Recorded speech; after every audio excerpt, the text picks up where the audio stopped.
Bismillahir Rahmanir Rahim. Assalamu alaikum wa rahmatullahi wa barakatuh, everyone. I hope you're well and you're in good health. It's been a while since we had our last session in my office. So I'm hoping to continue. In the last video, when we were looking at this tradition of the Prophet, I just went through a translation of it from the Arabic to the English.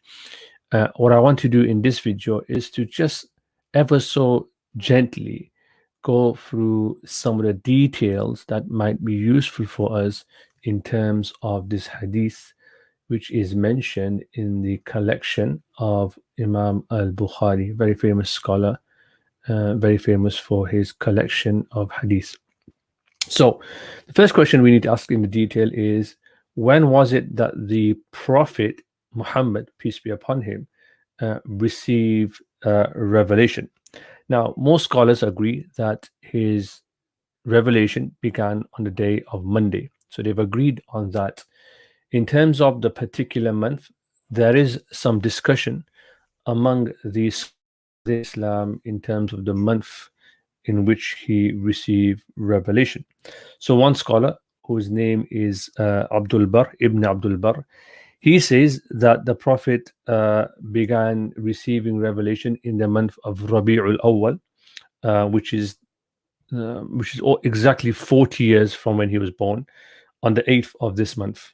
Um, and so he would have been obviously 40 years old, exactly 40, when he first began receiving revelation. Some scholars, Ibn Ishaq, for example, he says no, the Prophet began receiving revelation in the month of Ramadan. So 6 months later, in the month of Ramadan. So therefore, his age would have been 40 years and 6 months when he received revelation. This seems to be the most prominent view of the scholars. It's an academic debate, but I'm just mentioning this because scholars do discuss these things, right? And in the grand scheme of things, of course, it does not make a huge difference, but because we are also Muslims in terms of trying to understand our tradition properly, our inheritance properly, it's worth just mentioning these few things. But so he was born either, he was receiving revelation either when he was exactly 40 or 40 years and 6 months.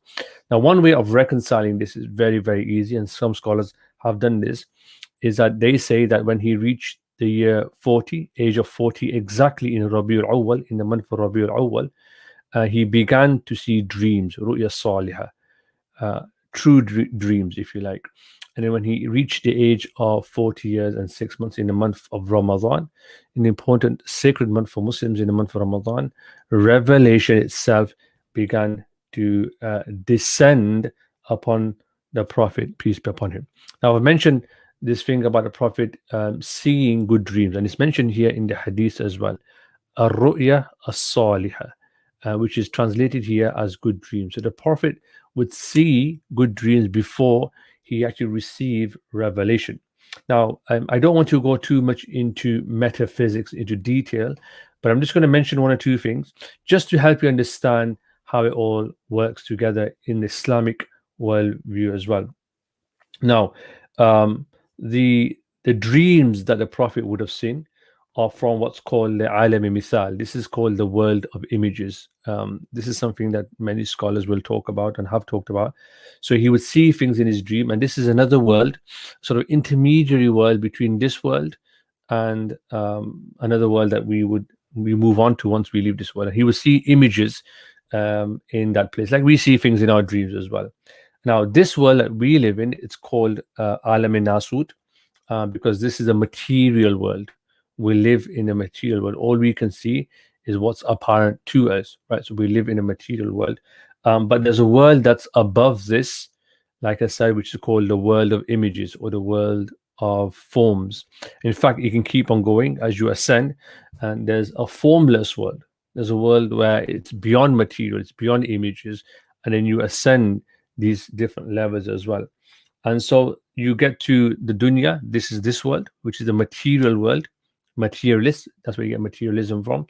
And then you have this world of images. And then you have another world which is called the malakut. which you can garner is from the word angels, right? So this world of the angelic realm as well.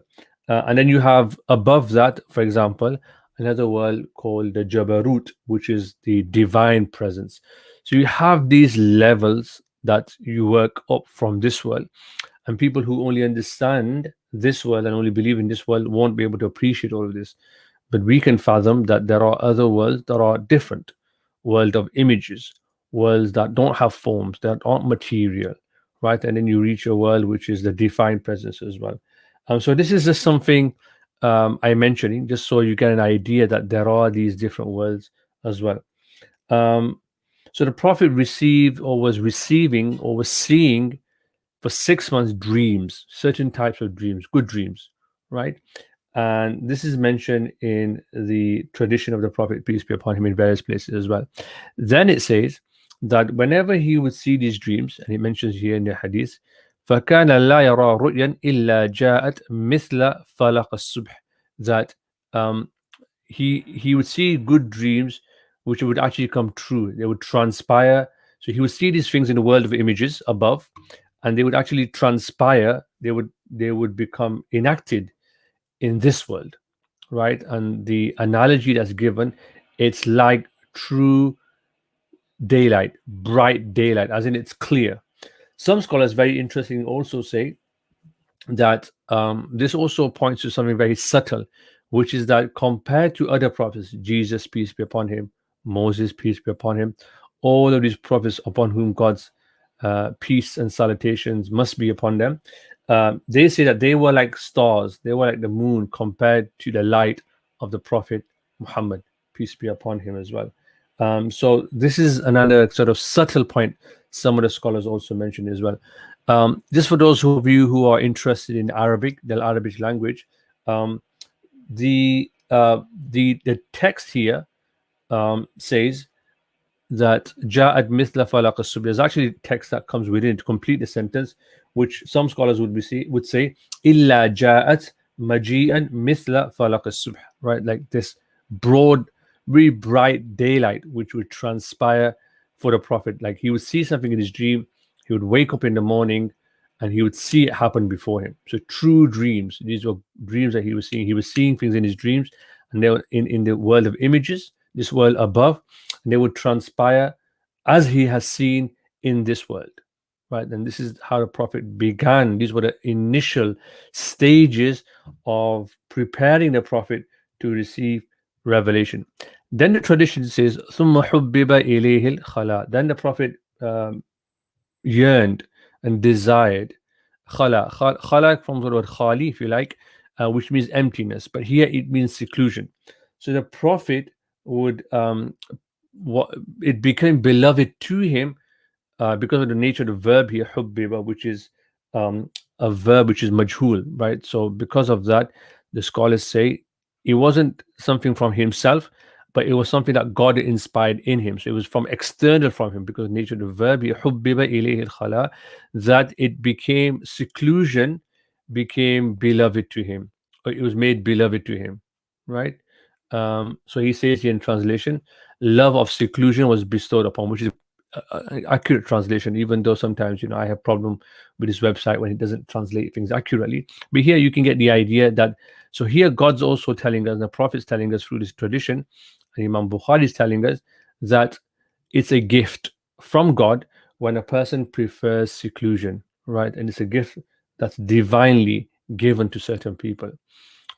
People who are gifted with this, and it's something to be said about seclusion. I've mentioned previously in previous videos about seclusion and the virtues of seclusion, and scholars talk about khalwa, this idea of emptying and being away from people for short periods of time, not extended periods of time, for short periods of time, just to give yourself some time for self-reflection, etc., etc. So that's worth thinking about as well. Now, so this is something that can happen. And I remember I said previously in other videos about the idea of seclusion. It's not like monasticism where a person completely detaches themselves from the world, right? You're part of the world, but the idea is sometimes you need to spend time with your creator. Now, where did the prophet go? Where was he spending his time? So the hadith tells us next, وَكَانُ يَخْلُ بِغَارِ Hira. So he would go to a cave, which was called the cave of Hira. And this is in a mountain called Jabal Nur. You can actually see this if you're in the right position from the city of Mecca. It's around 3 miles um, outside of Mecca, the city of Mecca in Arabia, Saudi Arabia. And it's on your way to Mina. You'll see it when you go on tours. You'll see images of it. If you Google it, you'll find this. And the Prophet will go there. He would climb up this mountain called Nur, which means light, and he would spend time alone there. Okay. And the hadith then says, فَيَتَحَنَّثُ فِيهِ وَهُوَ التَّعَبُّدُ. And he would spend, let's look at translation here. He would engage in acts of worship. He would worship he would worship God, basically, right, in this place. Now, there's something you said about this word, tahannath. Again, I don't want to go too much into Arabic, but it's important to know this. That yatahannathu is from the bab of tafa'ul, which is a fi'li mudari, which is a which is a present or future tense, and it's ma'ruf. And so Imam Zuhri, the one who's commenting here, has said that he's inserted the word ta'abbud to explain what this word means, because this word hints basically means the root word actually means to like sin, to sin.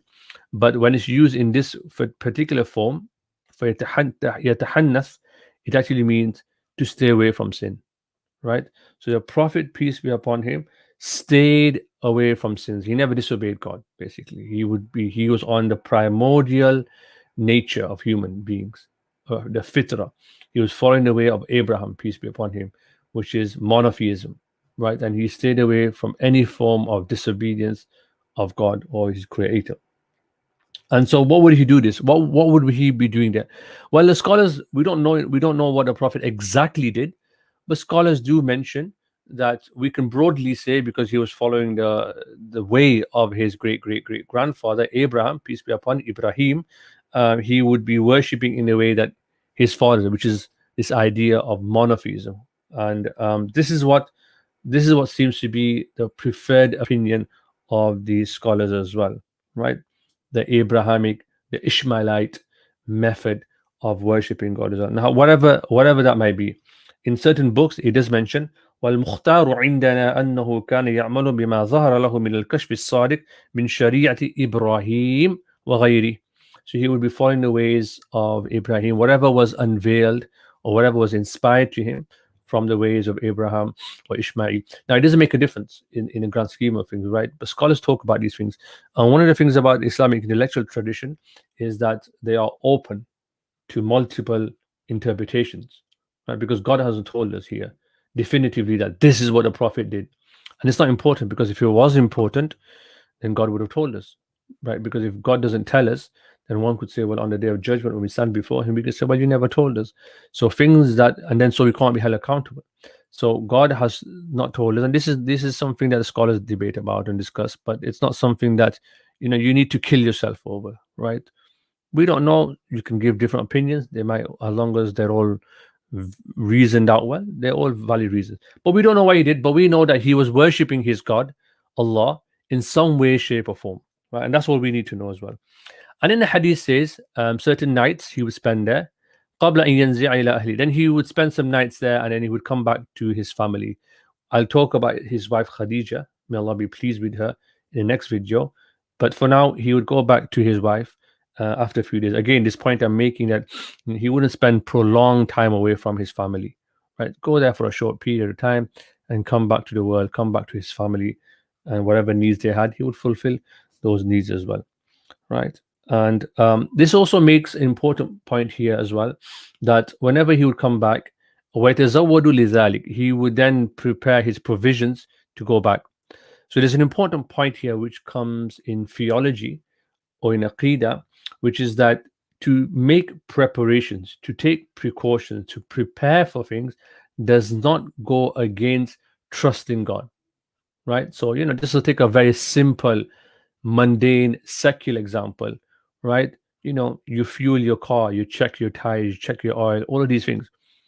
right? That doesn't mean you don't trust in God. You can't say to someone, "Oh, you don't trust in God," because you're fueling your car, you're looking after your engine, you're putting air in your wheels, etc., etc. No, the Prophet, again, he wouldn't just run to the mountains without any food.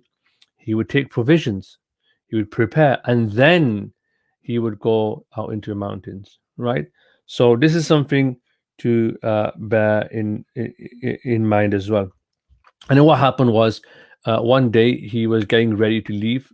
So from one of the journeys, he was getting ready to leave and return back to his wife Khadija, right? And then he says, "Hatta ja al-haq," until the truth came to him. It's interesting. The word here is used is truth. The truth is one, right? Until the truth came to him. وَهُوَ فِي غَارِ Hira. And it came to him when he was in this cave of Hira, right? فَجَاءَهُ الْمَلَكُ. An angel came to him in the shape of a person. And then this is now the moment when the Prophet is receiving or getting ready to receive some form of revelation. Now he was just at the mouth of this cave, a flat area, and then all of a sudden he sees this person in front of him. You can imagine, if you haven't seen this person before, he's going to be in a slight, at least slight state of shock as well. And the angel says to him, "Iqra," right? Uh, read or recite. The Prophet says, "Ma ana biqari'in." I'm not a reciter. I don't read. Right? I don't know how to read. And then the Prophet says, فَأَخَذَنِي فَغَطَّنِي حَتَّى بَلَغَ مِنِّي الْجَهْدِ. That he took hold of me. أَخَذَ, to take hold, to grab something. And he took hold of me and he pressed me so hard that it became very, very difficult for me. So he squeezed me, right? And then he let go of me. And then he told me again, read, second time. And then the Prophet said, "Look, I can't read. Ma ana biqarin." Then he did the same thing again. He grabbed hold of it and pressed the Prophet on his chest. The third time, exactly the same thing happened. The Prophet was asked to read, was ordered to read. Iqra. The first revelation is read. And then the Prophet says that he squeezed me for the third time. It was very, very difficult.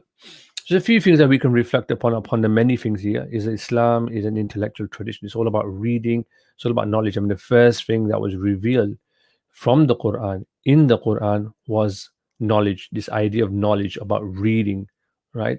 Even though Prophet was not a scholar, even though the Prophet was not educated, he couldn't read. The first thing the angel Gabriel is telling the Prophet Muhammad, peace be upon him, is that you must read, right? So this is very, very important. This is something Muslims must maintain at the highest level. Now, as to why the Prophet would have been squeezed, scholars debate this and discuss this. Again, it's not important, but I'm going to mention it. And this goes back to this idea that the Prophet was squeezed because remember, the Prophet at this moment in time is from this world. He's from the worldly realm. The angel has come down into from that angelic realm, the Malakut. He's come from a different universe, if you like, right? And he's basically meeting this person who's from a different rank, if you like, in this world, right? And he's basically getting the prophet ready to receive divine revelation, which is coming from a different world altogether. So when he squeezes him, he's basically creating the propensity, the ability for this human being, the prophet, peace be upon him, to receive something that's out of this world, right? Which is divine revelation, which is very difficult. You know, if you're in space, for example, let's just take like another example. You know, you go into space, you have to wear spacesuit, you have to be protected from radiation, right? All of these things, as you know, when you go into space, or you go to another planet, or you even go to a different atmosphere, right? A different zone in the world, you have to protect yourself because the dynamics there are different. So the angel has come from a different world altogether. The prophet is here in the mountain, and so he's squeezing him, he's holding him, he's retaking hold of him. So like this angelic state overcomes the prophet's human state. And of course, because that's different, right? It's very, very difficult for the prophet. You know, when you're climbing Mount Everest, at a certain level, you have to be, you know, you have to be really physically strong and you have to take certain precautions. So it's this idea that you're receiving something, you've met someone, you've come across someone who's from a different world altogether. And so the prophet is now being pressed hard. And so this is something to bear in mind as well. And in fact, you find this in the Prophet's life himself later on. For example, we have the tradition of one of the companions of the Prophet, Ibn Abbas, may Allah be pleased with him, that once the Prophet squeezed him, similar to what Gabriel did to the Prophet Muhammad, peace be upon him, and he supplicated, made a dua, Allahumma allimhul kitab, oh God, teach him the book, right, and to give him knowledge as well. So this is something to bear in mind as well. So this is the initial revelation, and it says, فَقَالَ اقْرَأْ بِاسْمِ رَبِّكَ الَّذِي خَلَقَ خَلَقَ الْإِنسَانَ مِنْ عَلَقٍ اقْرَأْ وَرَبُّكَ الْأَكْرَمُ. Right, so this is what the Prophet was receiving, the first 5 verses of the Quran. اقْرَأْ بِاسْمِ رَبِّكَ الَّذِي خَلَقَ. Read, O Prophet, in the name of your Lord who created. خَلَقَ الْإِنسَانَ مِنْ عَلَقٍ. Created humans from a clinging clot. اقرأ وربك الأكرم. Read, and your Lord is the most generous. Right? And so this is, and then the next verse is خلق اقرأ وربك الأكرم الذي علم بالقلم. Who taught by the pen. علم الإنسان ما لم يعلم. Who taught mankind or humanity what they knew not. Right? So this is the first five verses that were received or revealed to the Prophet, peace be upon him. What I want to do in the next video is look at him, the Prophet, peace be upon him, running back to his wife. فَرَجَعَ بِهَا رَسُولُ اللَّهِ صَلَّى اللَّهُ عَلَيْهِ وَسَلَّمَ يُرْجَفُ فُؤَادُهُ. Right, and who does he meet? A woman, his wife. Right, and we're going to talk about this because this is really interesting. So I want to dedicate a video to look at the Prophet's wife, Khadija. May Allah be pleased with her. I think I'm going to stop there, and inshallah I'll see you all in the next video. Until then, take care. Assalamu